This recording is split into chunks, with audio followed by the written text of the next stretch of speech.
तो क्या खाओगी? कुछ भी मंगा लो, पर जल्दी, बहुत भूख लगी है। वो पनीर के पराठे बोल दूं? क्या? नहीं बाबा, बिल्कुल नहीं, ये भी कोई खाने की चीज है? हाँ, हम तो यही खाते हैं। क्यों, क्या हुआ? कुछ नहीं, अब तुम्हें खाना है तो खाओ, मैं तो नहीं खाऊंगी। अच्छा, तो तुम क्या खाओगी फिर? मैं अपने लिए मेन्यू में देखकर खुद ही कुछ ऑर्डर कर दूंगी। फिर वैशाली ने वेटर को आवाज लगाई और अपने लिए एक पिज्जा और कोल्ड ड्रिंक का ऑर्डर किया, जबकि अमृत ने वेटर से 2 पनीर के पराठे का ऑर्डर किया। फिर वेटर के जाने के बाद तुमने फिर से पिज्जा ऑर्डर कर दिया? हाँ, तो तुम्हारे ये तेल से भरे पराठों से तो अच्छा ही है ना। और वो तुम क्या पीते हो? हाँ, छाछ। छी, कितना गंदा सा टेस्ट होता है उसका। तुम भी ना, तुम शहर वाले लोगों को कभी मक्खन, घी और छाछ की ताकत समझ में नहीं आएगी। ओह हेलो मिस्टर अमृत, मुझे नहीं चाहिए ये ताकत वाकत। अरे मुझे लड़ना थोड़ी है किसी से। ठीक है बाबा, तुम्हें जो अटर पटर खाना है खाओ, मैं नहीं रोकूंगा तुम्हें। अमृत और वैशाली के बीच ऐसी मीठी नोकझोंक चलती रही। थोड़ी देर बाद वेटर दोनों का ऑर्डर लेकर आ गया। वो अमृत के लिए पनीर के पराठे और छाछ लेकर आया, तो वहीं वैशाली के लिए पिज्जा और साथ में कोल्ड ड्रिंक। पिज्जा देखकर वैशाली बच्चों की तरह खुश हो गई। ये हुई ना बात, अब आएगा मजा। असल में ये दोनों एक साथ एक ही कंपनी में काम करते थे। अमृत जहाँ सीधा साधा देसी लड़का था, तो वहीं वैशाली उतनी ही शैतान और चंचल। वैसे तो उन दोनों में कोई भी बात एक जैसी नहीं थी, लेकिन फिर भी दोनों एक दूसरे को पसंद करने लगे थे। और फिर एक दिन, यार बहुत प्यास लगी है, देखो ना कहीं कोल्ड ड्रिंक वगैरह है क्या? कोल्ड ड्रिंक तो नहीं दिख रही है, पर वो देखो वहाँ जलजीरा मिल रहा है, चलो पिलाता हूँ तुम्हें।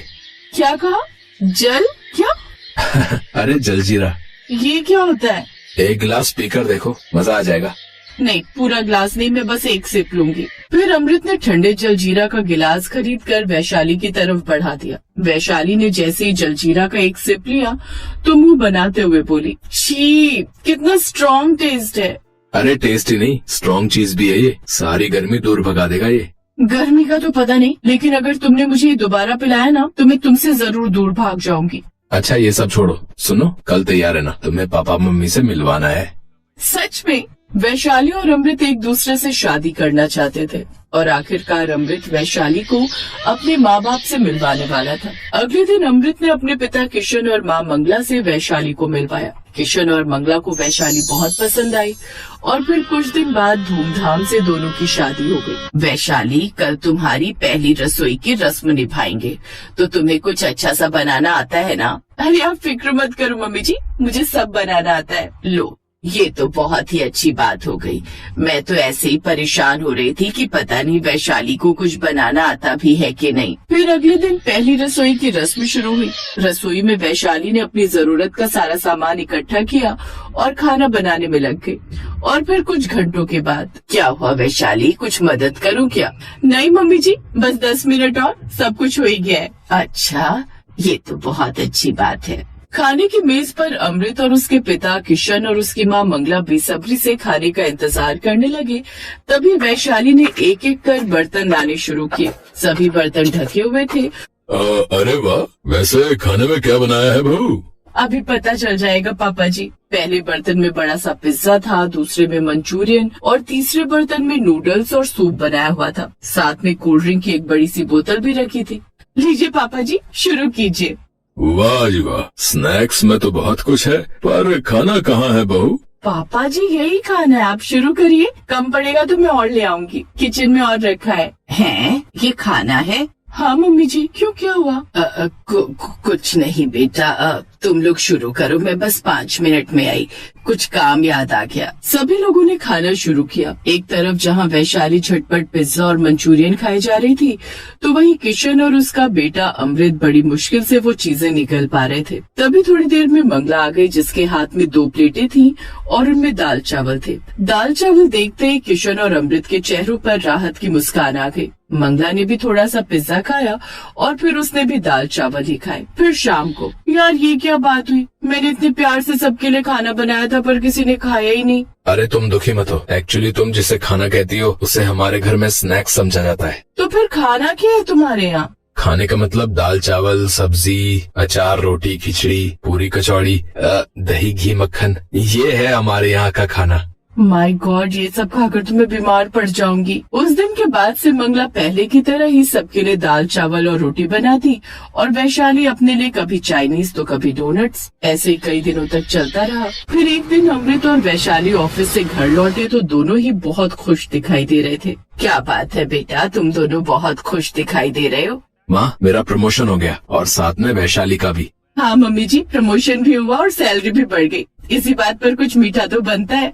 हाँ भाई, क्यों नहीं, इतनी बड़ी खुशी की बात है? मीठा तो बनता है।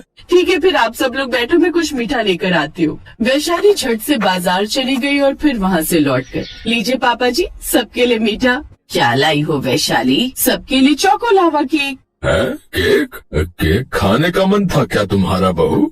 अरे पापा जी, ये वैसा केक नहीं है, आप खाकर तो देखिए। सबने चोको लावा केक खाया और फिर थोड़ी देर बाद मंगला सबके लिए हलवा बनाकर लाई, जो सबने चाव से खाया सिवाय वैशाली के। ये बात वैशाली को फिर से बुरी लग गई। इसी तरह वक्त बीतता गया। वैशाली जहाँ खाने में जंक फूड ही खाती तो उसका पति और सास ससुर घर का बना खाना। फिर एक दिन आधी रात को, अमृत यार मेरे पेट पे बहुत दर्द हो रहा है। अरे क्या हो गया, सब ठीक तो है? पता नहीं, अचानक बहुत तेज दर्द उठा है। रात में शोर सुनकर मंगला और किशन भी जाग गए और वो सभी वैशाली को लेकर अस्पताल पहुँचे। क्या हुआ इन्हें? सर पता नहीं, कह रही है कि पेट में बहुत दर्द हो रहा है। घबराइए नहीं, मैं इंजेक्शन दे देता हूँ, आराम आ जाएगा। इंजेक्शन की वजह से वैशाली को थोड़ा आराम मिला और वो सो गई। उधर डॉक्टर ने अमृत को अपने पास बुलाया। देखिए, मुझे इनके कुछ टेस्ट करवाने पड़ेंगे क्योंकि मुझे ये मामूली दर्द नहीं लग रहा है। ठीक है सर, जैसा आप कहें। अगले दिन वैशाली के टेस्ट की रिपोर्ट्स आ गई और फिर जैसा मुझे डाउट था वही हुआ। इनके लिवर में इन्फेक्शन है, वो भी बहुत ज्यादा। कुछ बाहर का खाती हैं क्या? हाँ डॉक्टर साहब, पिज्जा, बर्गर, तला भुना, फ्राइज और कोल्ड ड्रिंक पर ही तो जिंदा है ये तो बहुत गड़बड़ है। सीधा दाल चावल और खिचड़ी पर आ जाओ वैशाली, यही तुम्हारे लिए सही रहेगा। सर पर मैं ये सब खाकर जिंदा कैसे रहूंगी? ये सब खाकर ही जिंदा बच पाओगी, समझी? डॉक्टर ये कहकर वहाँ से चले गए। उस दिन पहली बार मंगला ने वैशाली पर गुस्सा किया। अब तुम वही खाओगी जो मैं तुम्हें खिलाऊंगी, समझी? बस अब आगे कोई जिद नहीं। सही कहा माँ, आज से इसका पिज्जा सब बंद। उस दिन के बाद से मंगला वैशाली को दाल चावल और खिचड़ी खिलाने लगी। शुरुआत में वैशाली घर के सीधे साधे खाने को देखकर मुंह बनाती, पर धीरे धीरे वैशाली को देसी खाना अच्छा लगने लगा और फिर तो वो खुद ही सबके लिए दाल चावल और रोटी सब्जी बनाने लगी। और इस तरह कुछ ही दिनों में वो पूरी तरह से ठीक हो गई।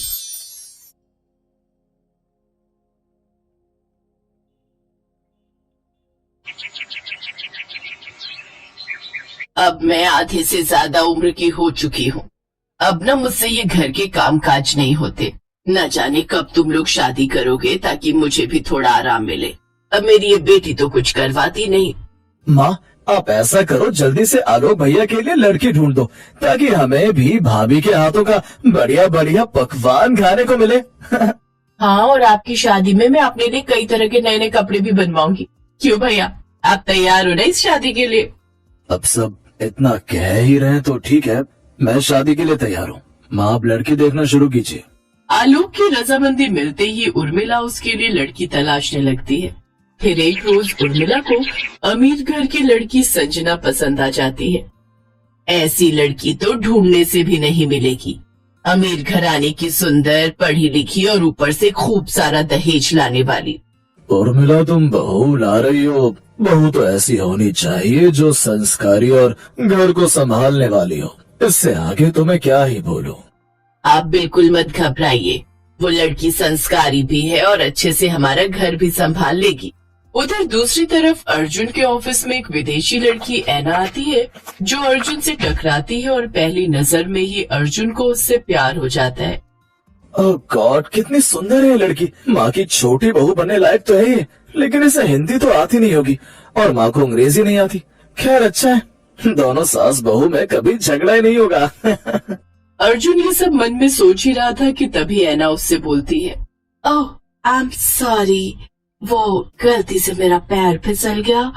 अरे वाह, विदेशी होकर तुम तो बड़ी अच्छी हिंदी बोल लेती हो।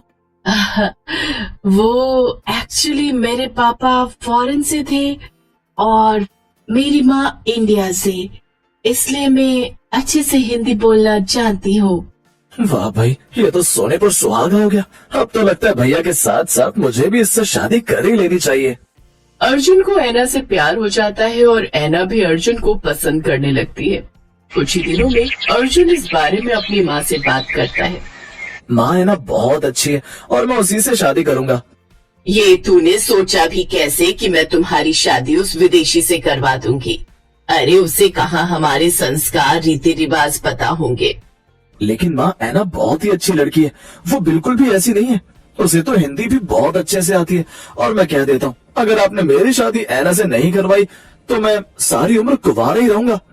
उर्मिला के पास अब कोई उपाय नहीं था। आखिरकार हार मानकर उसे अपने बेटे की शादी उस विदेशी लड़की से करवानी ही पड़ती है। दोनों भाइयों की शादी एक ही दिन होती है, लेकिन जब बात गृह प्रवेश की आती है तो उर्मिला अपनी पसंद की लाई हुई बड़ी बहू का ही गृह प्रवेश करती है और उसे अंदर ले आती है। लेकिन बेचारी ऐना दरवाजे पर ही खड़ी रहती है। अंदर आओ ना छोटी भाभी, आप क्यों दरवाजे पर खड़ी हैं? ऐना अंदर आती है। ओ गॉड माँ जी, ये सब रस्में आखिर कब खत्म होंगी? मैं बहुत थक गई हूँ, मुझे कुछ देर आराम करना है अब। अरे नहीं बहू, ऐसी बात नहीं है। अब तुम आराम से जाकर अपने कमरे में आराम कर सकती हो। थैंक गॉड, कम से कम अब थोड़ी देर आराम करने को तो मिलेगा। वो तो आप लोगों का बस नहीं चलता, नहीं तो आप लोग तो मुझे हर वक्त रस्म रिवाज में ही उलझाए रखते। अपनी बड़ी बहू का ये बर्ताव उसकी सास को थोड़ा अटपटा लगा। जाओ रश्मि, अपनी बड़ी भाभी को अपने कमरे में ले जाओ और तू अर्जुन ले जा अपनी बीवी को यहाँ से। अर्जुन ऐना को लेकर कमरे में चला जाता है। मुझे माफ करना है ना, वो क्या है ना, अभी माँ को तुम्हें अपनाने में थोड़ा वक्त लगेगा। कोई बात नहीं अर्जुन, मैं समझ सकती हूँ। ऐना भले ही दिखने में विदेशी थी, लेकिन उसका दिल बिल्कुल हिंदुस्तानी था। वो अपने से बड़ों का आदर करना खूब अच्छे से जानती थी। अगले दिन देशी और विदेशी बहुओं की पहली रसोई होती है। वो दोनों ही सुबह तैयार होकर हॉल में आती हैं। आ मेरी प्यारी संजना बहू, आज तुम्हारी पहली रसोई की रस्म है और मैं चाहती हूँ कि तुम ऐसा कुछ बनाओ कि उसके स्वाद के आगे ये विदेशी बहू फीकी पड़ जाए। वैसे भी इसे कुछ खास तो बनाना आता होगा नहीं, तो फिर तुम ही अपनी पहली रसोई में छा जाओ। क्या कहा आपने? खाना, और वो भी मैं? शायद आप भूल रही हैं माँ जी, मैं एक अमीर घर की लड़की हूँ और मैंने अपनी जिंदगी में मैगी के अलावा कभी कुछ नहीं बनाया। मेरे घर पर शेफ है ये सब करने के लिए। आप जैसे मिडिल क्लास फैमिली से नहीं है मेरे पापा। अरे बहू, ऐसा क्यों कह रही हो? अपनी पहली रसोई की रस्म के लिए लड़कियां हमेशा उतावली रहती हैं और तुम हो कि मना कर रही हो। उफ, आप ना मेरे पीछे ही पड़ गई हैं। अच्छा ठीक है, मुझे जो भी आता होगा मैं बना देती हूँ। और तू फिरंगन, जाकर देख ले कैसे बनता है खाना, क्योंकि इंडियन खाना बनाना तो तुझे आता नहीं होगा। संजना रसोई में चली जाती है, फिर ऐना भी रसोई में चली जाती है। ये फिरंगन तो ऐसे रसोई में गई है जैसे ये भारतीय खाना बना ही लेती होगी। बस ये आज मेरी रसोई को तहस नहस ना कर दे। कुछ देर बाद दोनों बहुएं टेबल पर अपनी पहली रसोई का खाना परोसती हैं, जहाँ बड़ी बहू मैगी लेकर आती है और खुद ही खाने बैठ जाती है। अरे बहू, ये क्या, इतनी देर में तुमने ये मैगी बनाई है और ऊपर से उसे भी तुम खुद ही खा रही हो। हाँ तो क्या हो गया? और मैंने बनाया तो मैं ही खाऊंगी ना इसे, तुम लोग अपने लिए खुद बना लो। कुछ देर बाद ऐना वहाँ आती है और खूब बढ़िया पकवान जैसे पूड़ी, आलू की सब्जी, मटर पनीर, हलवा और गुलाब जामुन बना कर ले आती है। ये देख सबके दिल में उसके लिए इज्जत पैदा हो जाती है। अरे वाह, क्या खुशबू आ रही है, लेकिन विदेशी भाभी और वो भी इंडियन खाना, कमाल हो गया। हाँ यार, ये तो उसने मुझे भी नहीं बताया था। लेकिन बहू, तुमने ये सब कहाँ सीखा? मुझे बचपन से ही कुकिंग का शौक था माँ जी, तो मैंने अपनी मम्मी से सीखा है। वाह, जिसे मैंने हीरा समझा वो तो पत्थर निकला, और जिसे पत्थर वो तो असल में हीरा। मुझे माफ कर दे छोटी बहू, मैंने तुझे हमेशा से विदेशी समझकर दुत्कारा है, लेकिन जो उम्मीद मुझे अपनी बड़ी बहू से थी ना, वो तूने पूरी की। सही कहते हैं लोग, किताब को उसके कवर की वजह से जज नहीं करना चाहिए। आज मैं गलत साबित हो गई। ऐसा मत कहिए माँ जी, आप बड़ी हैं तो आप कभी गलत कैसे हो सकती हैं। और जेठानी जी, आपको खाना बनाना मैं सिखा दूंगी। विदेशी बहू ने सचमुच बहुत ही लाजवाब खाना बनाया था। अब संजना को भी अपनी गलती का एहसास होता है और वो सबसे अपनी गलती के लिए माफी मांगती है। अब अपनी विदेशी देवरानी से देशी बहू भी बढ़िया बढ़िया पकवान बनाना सीख जाती है।